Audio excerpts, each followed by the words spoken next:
In 1986, Tom Hawks was a 39-year-old father of two teenage boys. He had gone through a divorce, but that year his life took an unexpected turn. At a local chili cook-off in Newport Beach, California, Tom noticed a woman in the crowd. She was stunning. He found himself staring a little too long enough for her to notice. She looked up, smiled shyly, then looked away. Embarrassed but determined, Tom walked over and introduced himself. Her name was Jackie. She was 29, kind, warm, and single. From that moment, everything changed. They fell deeply in love. By 1989, they were married in front of family and friends. Jackie moved in with Tom and his two sons, and over time, something remarkable happened. The boys began calling her Mom.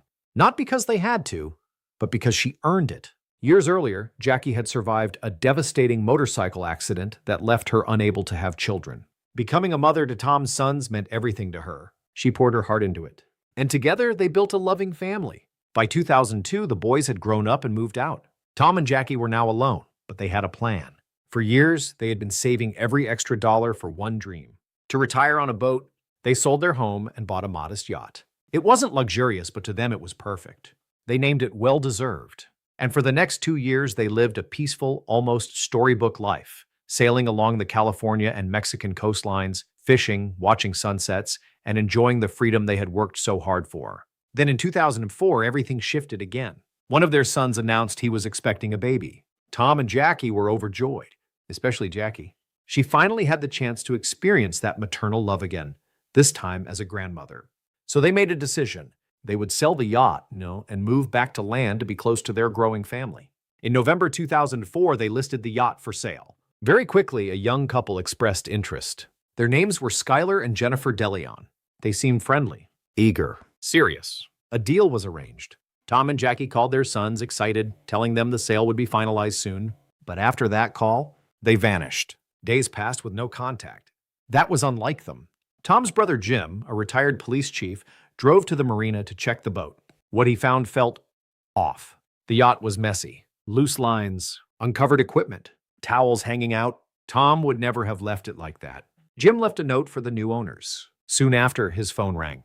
It was Jennifer. She claimed they had bought the yacht, but hadn't been able to reach Tom and Jackie either. That didn't make sense. Then Jim checked something critical: the bank accounts. There was no sign of the $500,000 payment. That's when he knew something was very wrong. Police quickly focused on Skylar. He had a criminal past, armed robbery, prison time. Still, he told a calm, detailed story. They paid cash. Tom and Jackie signed papers. They drove away. Case closed. But the story began to fall apart. Their SUV was found in Mexico, in Skylar's possession. Inside Skylar's home, police found belongings that should have never been left behind. And then, the truth began to crack open. An accomplice named Alonzo Mason finally confessed. What he revealed was horrifying. There was no real sale. It was all a setup. Skylar, Alonzo, and another man planned to steal the yacht. Jennifer played a crucial role. She brought her baby to the meeting, knowing it would lower Tom and Jackie's guard. It worked. They agreed to go on a test ride. Once the boat was far out at sea, the attack began. Tom was ambushed below deck. Jackie was overpowered moments later. They were tied up, gagged, forced to sign documents transferring everything. Then came the final act. They were brought to the back of the boat. An anchor was chained to their handcuffs. Together, back to back, still alive, still conscious. They begged for their lives.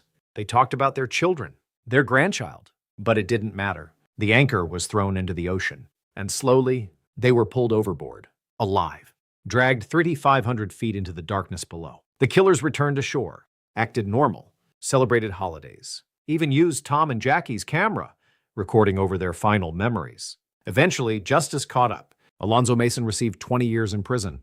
Jennifer deleon was sentenced to life without parole. Skylar deleon and John Kennedy were sentenced to death. Tom and Jackie Hawks had spent their lives building something meaningful: family, love, and finally, peace. But in a single calculated act of greed, everything was taken from them. Their story remains one of the most chilling cases of betrayal and brutality at sea.